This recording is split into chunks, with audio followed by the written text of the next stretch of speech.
Hello， 大家好，我是一小点儿。本期视频跟大家分享一款做法简单又美味的下午茶小点心——蓝莓司康。首先将无盐黄油切成小块。制作司康我们不需要软化黄油，反而怕黄油会化掉，需要将黄油冻硬，切成1厘米见方的小块就可以，拿到冰箱去冷冻10分钟。在黄油冷冻时，我们就可以开始预热烤箱了，预热到190摄氏度。准备蛋液60克，我这里正好是1颗大鸡蛋打出来的重量。如果你的鸡蛋只稍微小那么一点，可以把相差的重量用淡奶油补齐，就不用刻意再打1颗鸡蛋了。打散之后加入到淡奶油中，淡奶油做出的味道更香醇。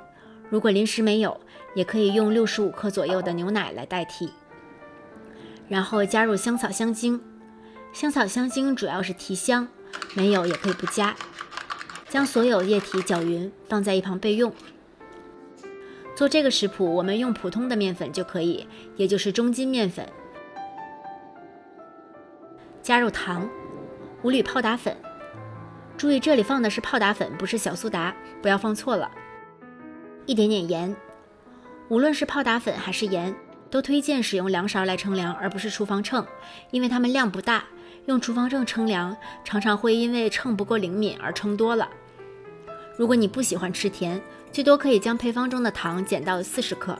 如果糖放的太少，搭配上蓝莓，口味会太酸，而且会让泡打粉的味道过于突出，吃起来会发涩发苦。将所有粉类搅匀之后，加入我们从冰箱冷冻室里拿出来的黄油，然后可以用叉子来压拌，或者也可以用这样的工具来将黄油和粉类压拌到一起。注意这里不要过度压拌，不要把黄油捣得太碎了，我们需要保留一些黄油颗粒，这样做出的司康才有层次感，口感比较酥。大概压到黄油呈现黄豆粒大小就可以了。这时加入之前混合好的液体，液体不要全部加完，预留一个底儿，一会儿直接拿它来刷司康表面。稍稍将液体和粉类搅拌一下，然后用手轻轻压几下，让它们稍微形成面团。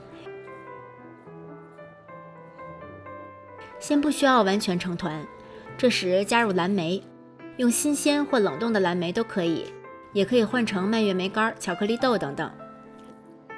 然后将蓝莓和面团揉在一起。这一步不需要完全揉匀，只要看不见干粉，蓝莓在面团中大致分布均匀就可以了。如果过度搅拌，黄油粒会化掉，做出的司康就没有层次了。面团是稍稍有点粘手的状态就可以。案板上撒薄薄的一层面粉，将面团压成直径20厘米左右的圆饼。你可以用模具压成圆形，不过那样要重新收集边角料，比较麻烦一点。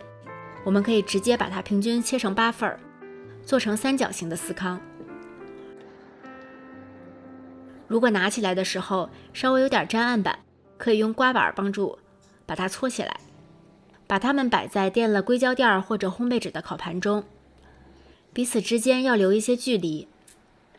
从侧面可以看到，面团中还是有成块的黄油的，这样才会有层次。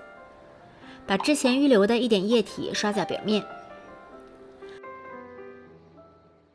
将烤盘放在预热好的烤箱中层，190度烤18到22分钟。我这里给的是实际温度，如果烤箱温度不准，要注意调整。最后几分钟要在烤箱旁边盯着，等到表面稍微上色之后就可以出炉了。等到稍稍不烫手的时候，把司康转移到烤架上，稍微晾凉。